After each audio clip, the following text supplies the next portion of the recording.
Baik, selanjutnya kita akan membahas tentang uji kekonvergenan mutlak. Nah, ini sebenarnya uji-uji yang kita sudah pelajari pada saat kita mempelajari tentang pengantar dari eh, deret hingga ya. Anda bisa baca kembali mengenai materi tersebut di materi pada semester lalu terkait dengan barisan dan deret. Nah, yang pertama, uji yang bisa kita lakukan untuk melihat apakah suatu deret itu konvergen mutlak atau tidak, yaitu kita melakukan uji banding limit. Ya, di sini kenapa dikatakan yang kedua? Karena pada uji banding ini melibatkan nilai mutlak, ya. Misalkan kita punya barisan X dan Y seperti ini, ya, dan ini merupakan barisan yang tak nol, artinya setiap suku-sukunya itu bukan bilangan nol, dan misalkan limit dari xn mutlak xn per yn untuk n menuju hingga itu adalah r ada, ya, limit dari pembagian ini ada, maka kita bisa mengambil dua buah kesimpulan. Jika r ini sama dengan nol, maka kita bisa katakan bahwa jika deret yn itu konvergen, maka konvergen mutlak tentu saja. Ya, di sini konvergen mutlak, maka deret xn ini juga akan konvergen mutlak. Nah, sebaliknya jika r-nya tidak sama dengan 0, maka kita bisa gunakan dua sifat atau dua arah gitu ya, saling mempengaruhi bahwasanya deret xn ini konvergen mutlak jika dan hanya jika deret yn-nya konvergen mutlak. Nah, buktinya ini sama dengan bukti uji perbandingan limit yang ada pada pengantar deret hingga, dan Anda bisa baca kembali. Sebenarnya sama aja. Jadi kita tidak usah bahas buktinya. Nah, selanjutnya ada sifat atau uji yang lain yaitu uji akar. Di sini jika xn adalah sebuah barisan di real, kita bisa katakan bahwa deret xn ini konvergen seragam jika ada r bilangan real dengan r-nya kurang dari 1 dan k bilangan asli sedemikian sehingga untuk n yang lebih dari atau sama dengan k, xn pangkat 1 per n atau akar pangkat n dari xn dari mutlak xn itu kurang dari atau sama dengan r. Sedangkan kalau r-nya lebih dari atau sama dengan 1, ya, kondisi ketika akar pangkat n dari xn dari mutlak xn itu lebih dari atau sama dengan r atau lebih dari atau sama dengan 1, maka deret ini akan menjadi divergen. Dan ya, ini mirip ya dengan berada pada uji akar yang ada pada deret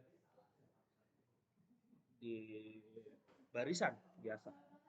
Nah, buktinya ya, kita lihat bahwa jika ini berlaku, di mana untuk R-nya kurang dari 1 dan E-nya lebih dari sama dengan K. Gini ya. Kita anggap ini berlaku, maka kalau kita pangkatkan N, kita akan dapatkan mutlak XN, itu akan kurang dari atau sama dengan R pangkat N. Ya, untuk tentu saja N-nya lebih dari atau sama dengan K. K besar ya. Suatu bilangan K asli. Suatu bilangan K bilangan asli. Nah, ya karena R pangkat N-nya ini menjadi dari lebih dari atau sama dengan K, ini akan menjadikan sebuah deret geometri gitu ya. Ya, karena deret geometri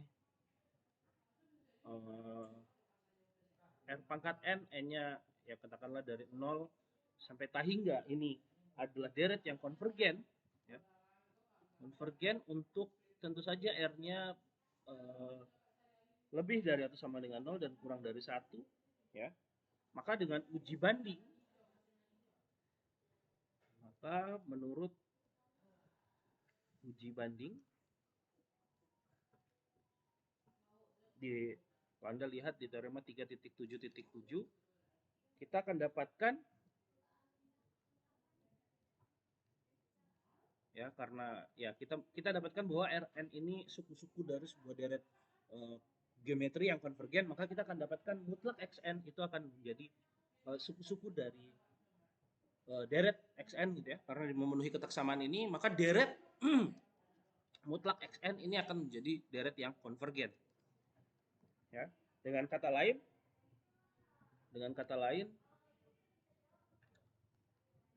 deret xn biasa ini deret yang konvergen mutlak. Nah, kemudian kalau yang B-nya, ya misalkan berlaku bahwasanya xn pangkat per n ini lebih dari atau sama dengan 1 untuk n yang lebih dari atau sama dengan k. Kemudian kita misalkan ada sebuah limit, ya. Misal limit dari mutlak xn pangkat seper n, n-nya menuju hingga ini adalah sama dengan r, ya. Ini ada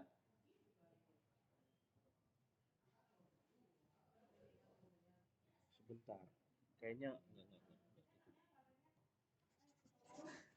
misalkan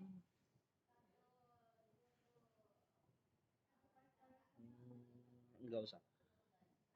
Maka dari sini, ya misal ini lebih dari atau sama dengan 1, maka kita lihat suku-sukunya, maka suku-suku barisan mutlak xn pangkat seper n ini akan menuju ke, ya, atau tidak menuju ke 0, ya, tidak menuju ke 0 untuk n yang cukup besar gitu ya. Untuk karena kita punya sebuah teori yang mengatakan bahwa suatu deret itu dikatakan konvergen apabila setelah suku kesekian, setelah n kesekian gitu ya, suku-sukunya akan menuju ke 0. Tapi di sini kita bisa lihat bahwa setelah suku kesekian ke k, maka suku-sukunya tidak menuju ke 0, ya, untuk n-nya lebih dari atau sama dengan k. Maka kita bisa katakan bahwa deret xn ini mutlak, ya. Ini tidak konvergen. Sebenarnya di sini bisa kita lihat xn-nya langsung lebih dari sama dengan 1 gitu ya, langsung aja. Oh, iya ya. Ini aja. Nah, bentar, saya hapus saja lagi ulang. Ya, misalkan ini berlaku untuk n yang lebih dari sama dengan k, maka ini lebih dari sama dengan 1, ya. Sehingga suku-suku dari ini tidak menuju 0 untuk n-nya yang menuju hingga. Sehingga dengan kata lain, deret xn ini tidak konvergen, gitu ya. Nah, berarti kita sudah mendapatkan sebuah sifat yang tadi. Untuk yang A, sebaliknya itu juga berlaku, ya. Bahwasanya kalau mutlak dari deret dari mutlak xn ini konvergen atau deret dari xn itu konvergen mutlak, maka kita bisa dapatkan bentuk yang sama. Gunanya menggunakan apa? Menggunakan uji banding juga. Jadi kita bisa gunakan bolak-balik. Nah, berikutnya, ya, dari sini kita akan dapatkan sebuah akibat yang biasa digunakan di kalkulus, ya. Ini nggak usah dibuktikan, atau kalau dibuktikan pun menjadi latihan untuk Anda membuktikannya. Bahwasanya kalau kita punya barisan xn dan limit dari mutlak xn pangkat seper n ini menuju ke suatu bilangan real r, ya, maka deret xn ini konvergen mutlak ketika r-nya kurang dari 1 dan divergen ketika r-nya lebih dari 1. Nah, catatan kalau r-nya sama dengan 1, maka jawabannya adalah kita tidak bisa menentukan hasilnya. Hasilnya tidak jelas, ya. Masih tidak jelas. Buktinya bisa Anda coba kerjakan, ini cukup mudah. Dan kita lanjut ke uji rasio. Nah, ini uji rasio juga sering kita gunakan di kalkulus, ya. Pakai mutlak seperti ini. Saya lupa mutlak. Nah, Misalkan xn adalah suatu barisan tak nol. Jika terdapat R bilangan real yang berada di antara 0 sampai 1 dan K bilangan asli sedemikian sehingga R ini mendominasi perbandingan suku-suku xn tambah 1 per xn untuk n-nya lebih dari sama dengan K, maka deret xn ini konvergen mutlak. Sebaliknya kalau dia lebih dari 1 xn tambah 1 per mutlak dari xn tambah 1 per xn ini lebih dari atau sama dengan 1, maka kita bisa katakan deret dari xn ini divergen. Nah, buktinya juga cukup sederhana, tinggal menggunakan uji perbandingan yang ada pada teorema 3.7.7. Nanti bisa coba dikerjakan. Dan tentu saja bagian B juga menggunakan teorema apa namanya? Uji suku ke n, gitu ya, atau kita bisa lihat bahwa suku ke n-nya tidak menuju 0. Nanti mengarah ke sana. Karena xn tambah 1 akan lebih dari xn. Kemudian ya buktinya bisa Anda kerjakan, nanti kita akan lihat sebenarnya penggunanya di mana. Dan akibatnya ini juga sama seperti yang ada pada kalkulus ya, sama seperti tadi bahwasanya satu barisan xn ini merupakan barisan tak nol dan limit xn tambah mutlak xn tambah 1 per xn untuk n menuju tak hingga itu ada, katakanlah r suatu bilangan real, maka deret xn ini adalah deret yang konvergen mutlak ketika r-nya kurang dari 1 dan ketika R-nya lebih dari 1 dia menjadi deret yang divergen. Ya sama aja dengan yang tadi. Nah kalau R-nya sama dengan 1 berarti kita tidak bisa memberikan jawaban apa yang seharusnya terjadi di sana. Ya masih perlu penjelasan lebih lanjut. Nah sebenarnya ada sebuah uji yang saya tidak masukkan di sini. Enggak. Saya nggak masukkan di sini. Ada sebuah uji yang nanti bisa memperlihatkan kondisi ketika R sama dengan 1 gimana. Nah itu dilihat namanya uji Rabi atau uji Rabe. Anda bisa pelajari sendiri ya nanti kalau Anda tertarik. Tapi kalau tidak nggak ada masalah. Yang penting adalah uji-uji perbandingan dan uji rasio ini bisa Anda pahami.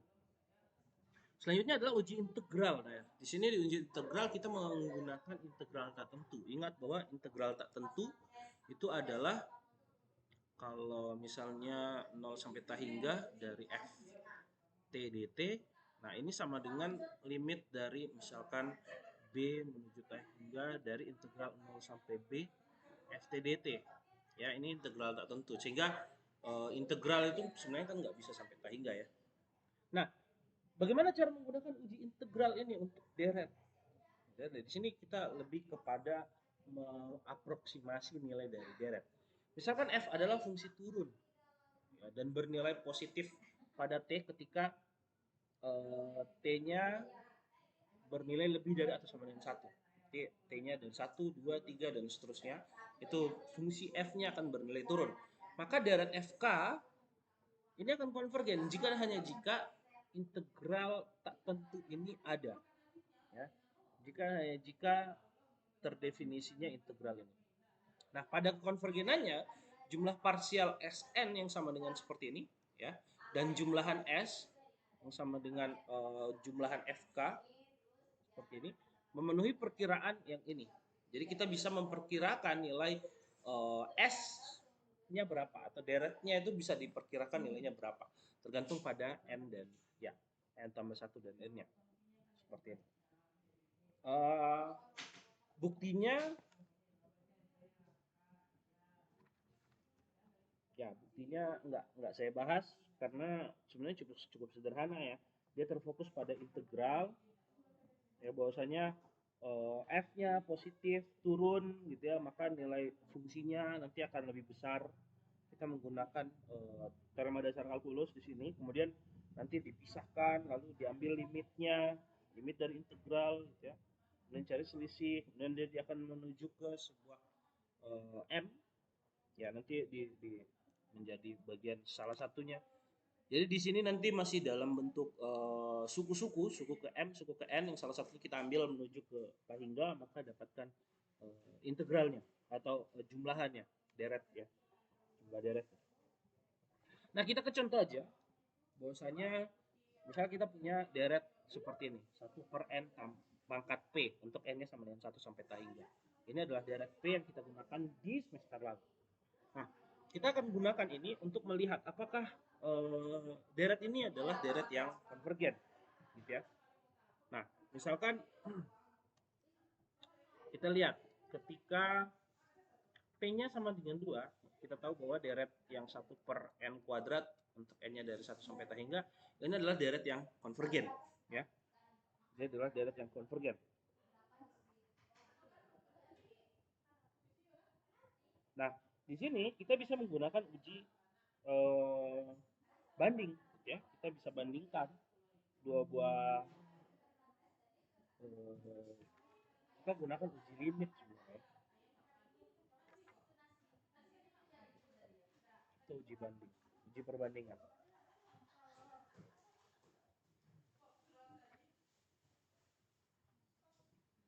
Nah, limit misalkan kita tahu bahwa per N, ya kan,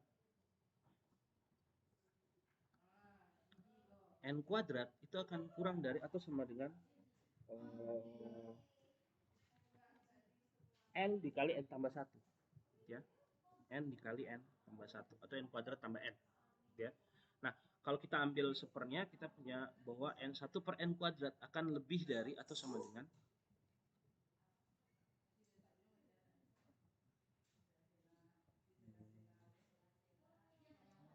lebih dari atau sama dengan 1 per N dikali N tambah 1. Nah, sekarang yang kita mau lakukan apa? Nah, kita bandingkan, kita bagikan, kita menggunakan uji.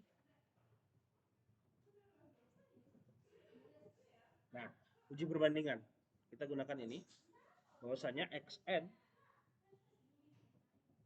ya, di sini nggak ada perbandingan bahwa xn dan yn, kita nggak membandingkan. Xn ini adalah 1 per N kuadrat, yn adalah 1 per N kali N tambah 1. Maka kita mencari limit dari, ya, yang kita lakukan adalah limit dari xn mutlak dari xn per yn.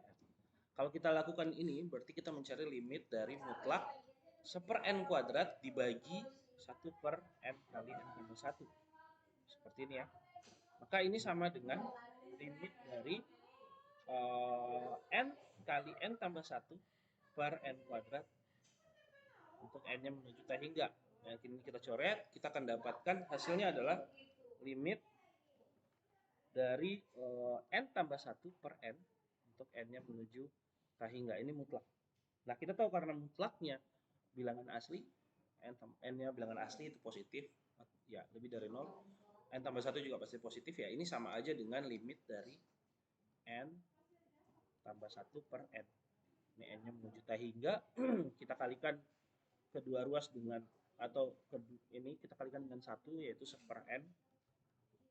Ya, maka kita akan dapatkan limit dari 1 ditambah 1 per N per 1. Dimana hasilnya adalah 1. Ya, N-nya menuju T hingga, ini akan menuju ke 1. Atau kalau enggak, ini bisa juga dipisah, atau bisa juga dipisah menjadi limit dari 1 plus 1 per N untuk N-nya menuju T hingga. Jadi kita akan langsung dapatkan hasilnya adalah 1. Ya, bisa juga seperti itu. Nah, berarti kita dapatkan bahwa apa? Bahwa maka berdasarkan berdasarkan uji rasio, uji perbandingan limit, hasilnya tidak sama dengan 0, gitu ya. Hasilnya tidak sama dengan 0, dan kita tahu bahwa 1 per, ya, hasilnya tidak sama dengan 0, dan 1 per N kali N tambah 1 itu adalah deret yang konvergen, ya. Jadi ini adalah deret yang konvergen. Ini konvergen karena 1 per N kali N tambah 1 konvergen.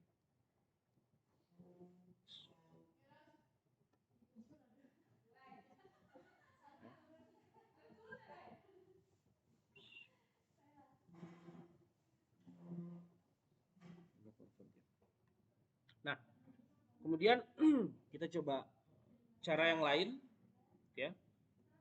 Kita coba yang lain, contoh lainnya. kita ingin menunjukkan bahwa bisa saja ada sebuah uji yang tidak cocok dengan kondisi ini. Misalkan kita gunakan uji akar. Uji akar itu adalah, nah ini, atau yang di bawah ini ya, bebas. Di sini aja, lebih enak. Nah, misalkan kita punya, tadi deretnya adalah deret P, berarti kan kita ambil suku-sukunya. Deret 1 per N pangkat P, untuk P-nya lebih dari 1 ya. Nah, kita ambil bagaimana 1 per N pangkat P pangkat 1 per N, kan gitu ya. Ini sama dengan limit dari, ya ini karena bilangan positif, kita hilangkan aja mutlaknya. Kita dapatkan 1 per N pangkat P dipangkatkan 1 per N. Ini sama dengan limit dari 1 per, kayaknya saya harus tulis lebih besar, limit 1 per N pangkat 1 per N pangkat P. Ini ya. Nah,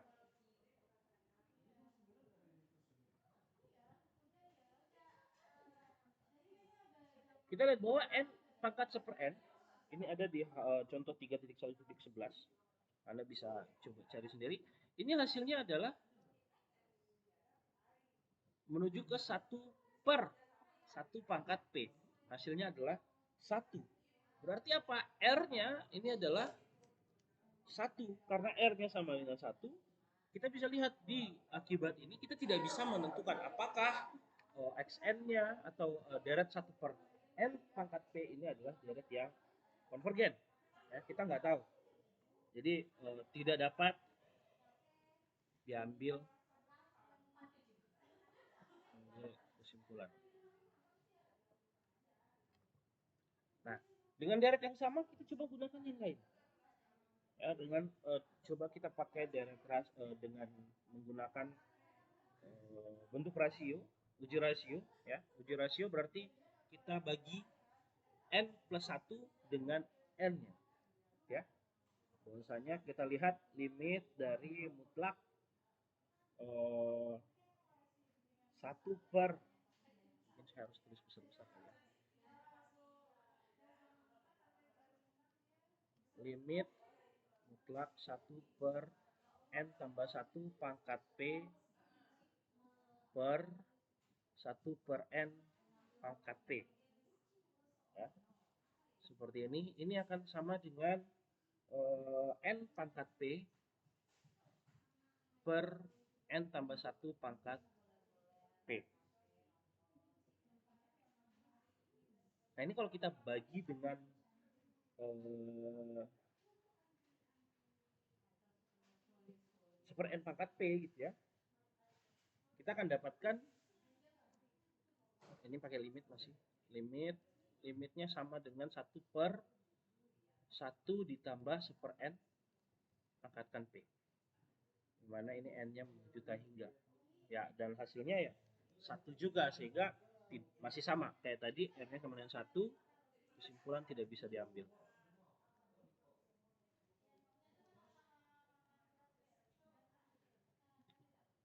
Kesimpulannya tidak bisa diambil.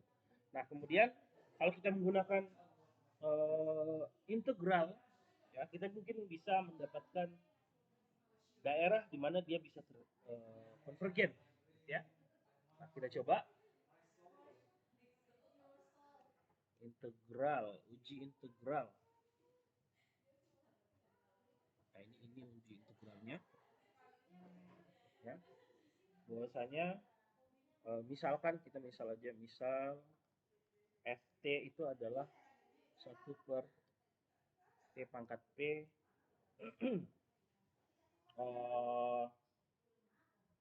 dengan tentu saja T-nya lebih dari 1 ya. Nah, kemudian kita lihat bahwasanya integral dari 1 per T ya, dt itu adalah, ini batasnya dari 1 sampai N, itu adalah ln N dikurang ln 1 sama dengan ln N. Sedangkan integral dari 1 per TP, T pangkat P, batasnya dari 1 sampai N, itu adalah integral dari 1 per 1 min P dikalikan dengan 1 per N pangkat P kurang 1 dikurangi 1. Seperti ini. Nah, dari sini kita bisa melihat bahwasannya kapan ini akan punya nilai. Ya, integralnya kapan dia akan punya nilai? Ketika P-nya tidak sama dengan 1. Ya, ketika P-nya tidak sama dengan 1. Karena di sini P-nya tidak boleh 1. Ketika dia punya nilai ketika P-nya tidak sama dengan 1. Oleh karenanya kita bisa katakan bahwa deret P ini konvergen ketika P-nya lebih dari 1.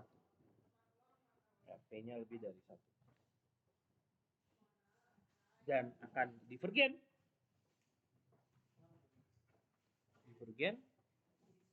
ketika P-nya kurang dari atau sama dengan 1.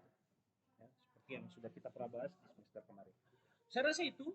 Kemudian yang menjadi latihan untuk Anda coba kerjakan soal di exercise 9.2 halaman 276 nomor 1, 2, 4, dan 5. Di situ ada beberapa soal untuk mencoba beberapa uji-uji konvergenan untuk melihat apakah sebuah deret ini konvergen secara mutlak atau tidak. Kemudian apakah deret itu konvergen bersyarat atau tidak. Ya, kalau dia konvergen mutlak maka dia pasti konvergen biasa. Tapi kalau dia tidak konvergen mutlak dan dia konvergen maka deret itu adalah konvergen yang bersyarat. Saya rasa itu yang bisa saya bahas, nanti kita bahas kembali di pertemuan malam nanti. Assalamualaikum warahmatullahi wabarakatuh.